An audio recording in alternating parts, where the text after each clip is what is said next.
All right. What's going on, people? What's going on? Hope everyone's having a great day. But in this video, I wanted to discuss, in my experience, what I believe dogs need on a daily basis in order to thrive and to live their best life. So I wrote down my core 10 principles that I believe if you follow these at home and you fulfill your dog with these things, that you're already setting them up for success. So let's get into them.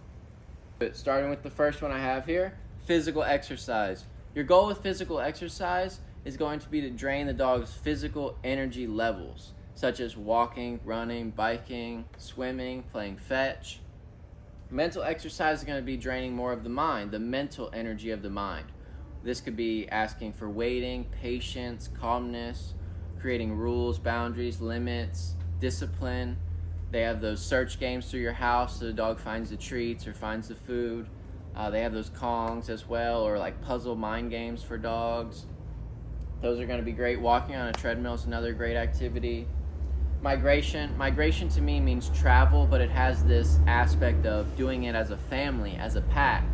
Whether you have multiple dogs in your household or it's just you have multiple people in your household and you start from point A and you go to point B, and it's very focused and you're doing it as a family, walking that way or migrating that direction. Let's do explore. Explore to me is like taking your dog to the park and letting them just kind of free roam and run around and get to smell all the smells. And some dogs peed on this bush, and I can tell a squirrel was over here, and just all the different smells going on in the environment and letting them experience those, because that is 65% of the dog's brain is through their nose. The next one I have down here would be safe, peace, and love. This is in any and every environment. Your dog needs these things. It needs to be able to feel safe, peace, and love.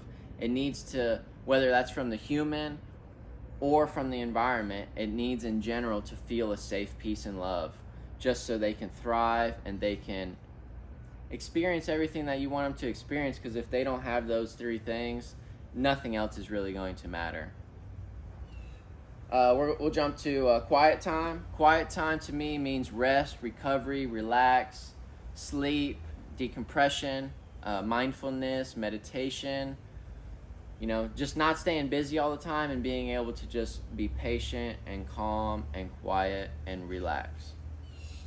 Next, I have primal chase. Primal chases to me is allowing your dog to chase a squirrel, chase a deer, chase a bird, go into more of a hunting aspect. Now, I know not every single dog is like that, and some have it more than others, but being able to have control of that and have safety is going to be a very big priority with primal chase.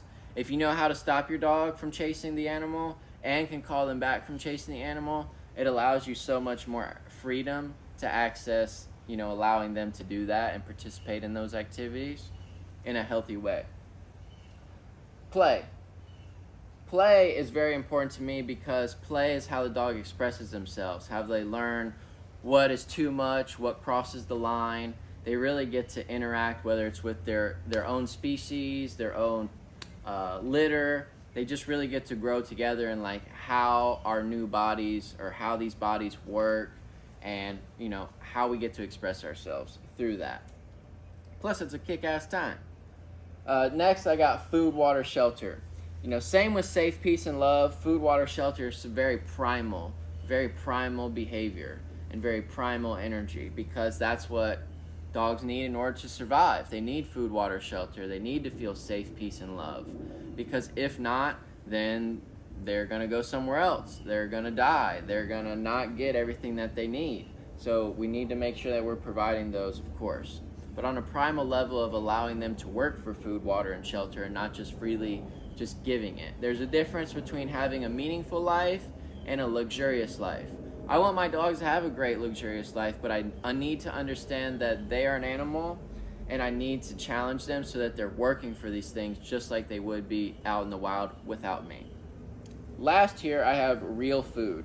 We just talked about food, water, shelter, but real foods is going to be very, very important. I think we're in a day and age now where people are starting to wake up to the fact about this, but feeding your dog kibbles or processed foods or just McDonald's, as I like to call it, is not a good option for your dog, and it's going to affect their health, their behavior, and just everything that they do. Because just like if you were to eat McDonald's every single day, it's going to start to affect your thoughts, your stress levels. Things aren't going to be working. You're going to start to get fat. Start feeding whole foods to your dogs: meat, fruit, honey, eggs. Anything that doesn't have a bunch of paragraph list of ingredients in it is going to be amazing for your dog. And that's pretty much about it. That's everything I wanted to go over with you guys today.